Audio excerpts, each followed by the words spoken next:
नमस्ते छात्रों, मैं प्रिया शर्मा प्रभात किड्स स्कूल की हिंदी अध्यापिका आपका स्वागत करती हूँ। आज की इस तासिका में हम वसंत भाग 2 कक्षा 7 से एक पाठ देखेंगे जिसका नाम है नीलकंठ। इसकी लेखिका हैं श्रीमती महादेवी जी वर्मा। नीलकंठ एक रेखाचित्र है। इसमें लेखिका ने पक्षियों के प्रति अपने प्रेम का सजीव वर्णन किया है। पक्षियों में भी कोमल भावनाएं पाई जाती हैं। इसमें नीलकंठ के मीठे कड़वे अनुभवों का लेखा जोखा प्रस्तुत किया गया है। नीलकंठ एक मोर है जिसका पूरा वर्णन इस पाठ में किया गया है। एक दिन लेखिका एक मेहमान को स्टेशन पर पहुंचाकर पक्षियों की दुकान पर पहुंची। उस दुकान के मालिक बड़े मियाँ ने उन्हें मोर मोरनी का जोड़ा दिखाया। बड़े मियाँ जो है वह पक्षियों को बेचने का काम किया करते थे और जो लेखिका है वो अक्सर बड़े मियाँ से अलग अलग प्रकार के पक्षी खरीदा करती थी। दोनों अभी बहुत छोटे थे। पिंजरे में वे दोनों तीतर के बच्चों के समान लग रहे थे। उन्होंने बड़े मियाँ से दोनों पक्षी 30 रुपये में खरीदे और 5 रुपये उसके इनाम के दिए। जब वे दोनों पक्षी लेकर घर पहुंची तो सबने कहा कि वे मोर की जगह तीतर ले आई हैं, क्योंकि वह इतने छोटे थे कि देखने में वह बिल्कुल तीतर के बच्चे लग रहे थे, ना कि मोर के। घर वालों ने उन्हें कहा कि दुकानदार ने तुम्हें ठग लिया है। यह सुनकर लेखिका चिढ़कर दोनों पक्षियों को अपने पढ़ने लिखने के कमरे में ले गई। दोनों पक्षी उनके कमरे में आज़ादी से घूमते रहे। जब वे लेखिका से घुल मिल गए तो वे लेखिका का ध्यान अपनी हरकतों से अपनी ओर खींचते। लेखिका ने उन दोनों को पक्षियों वाले बड़े जाली घर में पहुंचा दिया। पहले तो लेखिका ने उन्हें अपने कमरे में रखा। वह कमरे में घुमा करते थे, वह खेला करते थे, अलग अलग चीज़ों पर जाकर बैठ जाया करते थे, कभी मेज़ के नीचे चले जाया करते थे। जब वे थोड़े बड़े हुए तो लेखिका ने उन्हें जो है एक बड़ा सा जाली घर जिसमें वे अन्य पशु पक्षियों को रखा करती थी उसमें पहुंचा दिया।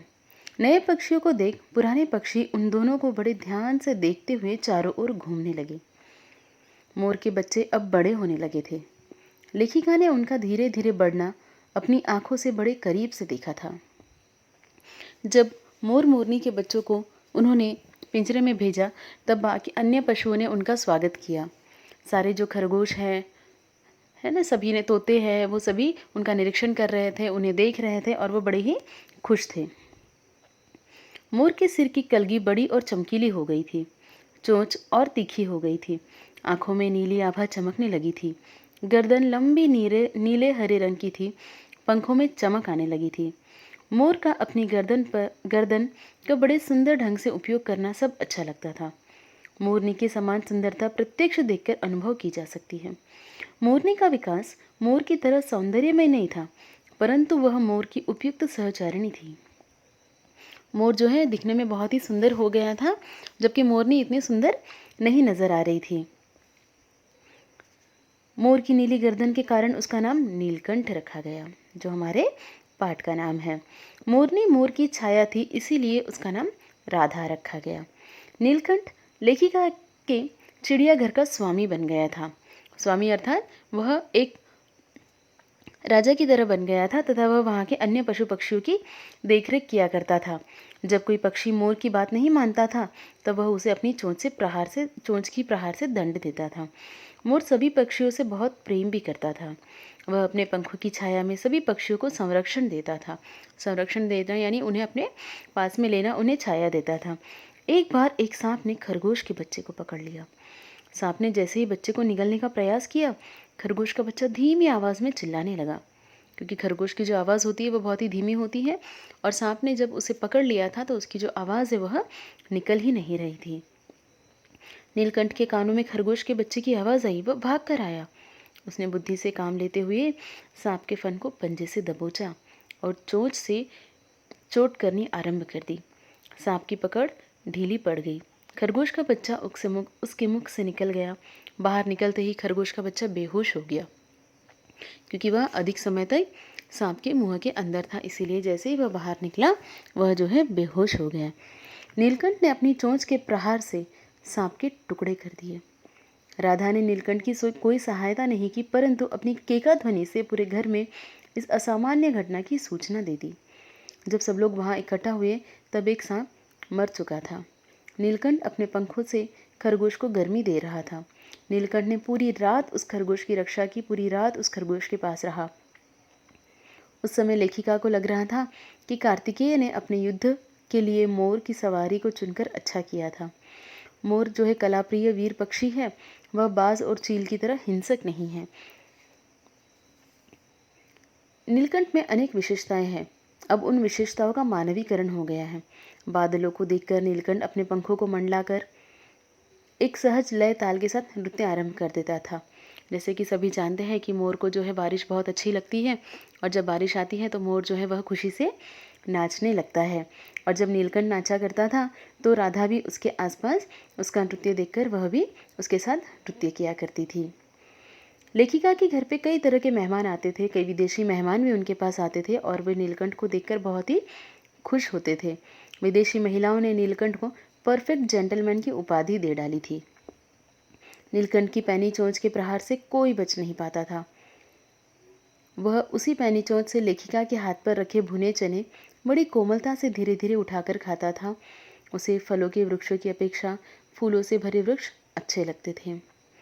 बसंत के दिनों में आम की मंजरियाँ, अशोक के लाल फूलों के गुच्छे उसे अपनी ओर आकर्षित करते थे। उस समय वह बंद जाली घर में रहना नहीं चाहता था, उसे खुले में छोड़ दिया जाता था। नीलकंठ और राधा दोनों को ही वर्षा ऋतु जो है बहुत अच्छी लगती थी। उन्हें बादलों के आने से पहले उनकी आहट सुनाई देने लगती थी। उस समय वे अपनी केका ध्वनि में बहुत शोर करने लगते और ऐसा लगता था जैसे वे बूंदों को नीचे बुलाने के लिए सीढ़ी बना रहे हो। बादलों की गड़गड़ाहट, वर्षा की रिमझिम, बिजली की चमक जितनी अधिक होती थी, नीलकंठ के नृत्य में उतनी ही तन्मयता और वेग बढ़ता जाता था। जैसे जैसे बारिश बढ़ती जाती थी उसी वैसे वैसे नीलकंठ का जो नृत्य करने का जो स्टाइल है वह जो है वेग जो है वह बढ़ता जाता था। उसकी ध्वनि बढ़ते नृत्य के ताल में धीमी हो जाती थी। बरसात के समाप्त होने के बाद पर वह अपने दाहिने पंजे और दाहिना पंख और बायां पंख फैलाकर सुखाने लग जाता था। कभी कभी वे दोनों एक दूसरे के पंखों से टपकने वाली बूंदें चोंच से पीकर पंखों का गीलापन दूर किया करते थे। राधा और नीलकंठ की जो है वह दोस्ती बहुत अच्छी थी, परंतु अचानक एक दिन उनके बीच में कोई और आ गया। एक दिन लेखिका को फिर से बड़े मियाँ की दुकान से एक घायल मोरनी 7 रुपए में मिली। लेखिका ने उसका इलाज करवाया, उसकी अच्छी तरह से देखभाल की, उसकी मरहम पट्टी की और 1 महीने के बाद जो है वह मोरनी अच्छी हो गई। उसके दोनों पैर खराब हो गए थे, जिसके कारण वह डगमगाती हुई चलती थी। उसका नाम कुब्जा रखा था। नीलकंठ, राधा और जो है तीसरी जो मोरनी थी उनका नाम था कुब्जा। उसका स्वभाव उसके नाम के अनुरूप ही था। उसे भी पक्षियों वाले जाली घर में पहुंचा दिया गया था। कुब्जा से नीलकंठ और राधा का साथ देखा नहीं जाता था। जब भी नीलकंठ राधा के साथ होता, कुब्जा अपनी चोंच से राधा पर प्रहार करने लगती थी। नीलकंठ को कुब्जा का साथ अच्छा नहीं लगता था, इसीलिए वह उससे दूर भागता था और कुब्जा को जो है नीलकंठ बहुत अच्छा लगता था। कुब्जा की किसी भी पक्षी से मित्रता नहीं थी। कुछ समय बाद राधा ने 2 अंडे दिए। वह उन अंडों को अपने पंखों के नीचे छिपाए बैठी रहती थी। जैसे ही कुब्जा को राधा के अंडों के बारे में पता चला, उसने जो है राधा के अंडे तोड़ दिए। नीलकंठ इन सबसे बहुत दुखी हो गया था। उसे राधा की दूरी सही नहीं जाती थी, क्योंकि जो कुब्जा थी वह राधा को नीलकंठ के पास आने ही नहीं देती थी। और इन सब से जो है नीलकंठ बहुत परेशान हो गया था, वह बहुत दुखी हो गया था। वह कुब्जा से बचने के लिए कई कई दिनों तक आम की शाखाओं में छिपकर बैठा रहता। लेखिका उसे वहां से बड़े प्यार से पुचकार कर उतारती थी। लेखिका के दाना देने पर वह पंखों को मंडलाता बनाता, और परंतु वह खुशी दिखाई नहीं देती थी। लेखिका पक्षियों की इस द्वेष भावना से अनजान थी। वह सोचती रही कि कुछ ही दिनों में सब कुछ ठीक हो जाएगा, और अचानक एक दिन नीलकंठ मर गया। लेखिका ने उसकी मृत्यु का कारण समझ नहीं आया, वह समझ नहीं सकी कि जो नीलकंठ की मृत्यु है वह कैसे हो गई। लेखिका ने उसे गंगा तट पर उसका प्रवाह कर दिया। नीलकंठ के न रहने पर राधा कई दिनों तक उदास एक कोने में बैठी रहती। उसके भाव से ऐसा लग रहा था जैसे वह नीलकंठ का इंतजार कर रही थी। वह नीलकंठ को देखने के लिए घुमा करती थी, वह यहाँ वहाँ जाकर नीलकंठ की तलाश किया करती थी, परंतु नीलकंठ तो जो है वह मर चुका था।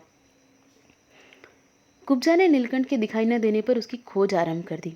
वह सभी वृक्षों की शाखाओं पर नीलकंठ को ढूंढती रहती थी।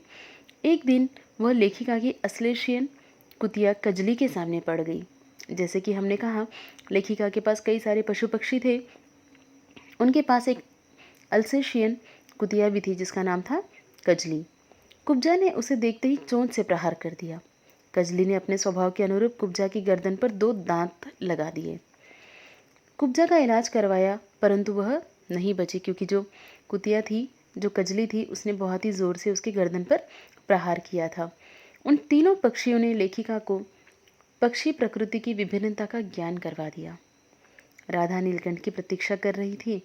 बादलों को देखती ही वह अपनी केका ध्वनि से नीलकंठ को बुलाती रहती है, परंतु नीलकंठ जो है मर चुका था, जो कि कभी भी आने वाला नहीं था। तो यह जो पाठ है जिसमें लेखिका ने सभी पशु पक्षियों के बारे में बताया है, उनका सजीव वर्णन किया है। चलिए, धन्यवाद।